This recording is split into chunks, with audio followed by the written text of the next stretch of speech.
The ADDIE process was extremely helpful for me in determining how I would lay out my Schoology course. Let me walk you through it. In the Analyze phase, I first established my goals and objectives. I want students to be able to use this from home, and for it to be simple and efficient for both me and them. I need to make sure that this LMS is in replacement of, not in addition to, my other management tools. I'll need to consider whether I want to use this LMS as the digital classroom within the walls of my classroom that students are always accessing, or whether they will use it as a supplemental resource. The first option would make the usage more efficient because I wouldn't be doubling up materials and other planning, but would require students to have computers to access the content at all times during the day, and the ability to acquire content before leaving school for those who don't have internet access at home. Finally, I will need to consider how long it will take to create the content, and how much content I want to create before a test group goes through.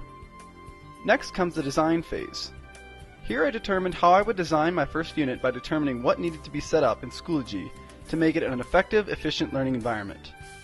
In the development phase, I examined each of these in detail. To establish a course, I'll need to create the course title and edit the course properties. I'll also need to create a tutorial for students to follow so they can see how to log into the course. The syllabus will be a text-based document that lays out the content and course objectives students will experience in the course. The welcome page will provide information about me, including pictures if possible. The lessons I create will be centered around practical uses of Schoology, such as using the discussion board and uploading files to the server. The discussion board lesson will provide students and teacher a way to get to know each other better, while helping students become familiar with the tool.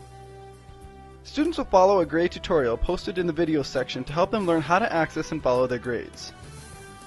The implementation phase will be slightly unique for me since I'm not currently teaching. Right now I'm job searching for the next year and have developed an online educational portfolio. The first step in my implementation will be to post a link to my Schoology page on my educational portfolio site. I will attend 2 job fairs this April and will track access to the site to see how effective it will be in providing information for administrators about my ability to incorporate a digital LMS into my classroom. In the meantime, I'll add friends to the course to provide feedback. The evaluation phase will take place after I've received feedback from peers. I'll review their usage and comments and revise the content in my course to reflect the content of my new teaching position. At this point, the ADDIE process will repeat itself as I continue to develop and refine the content for my LMS.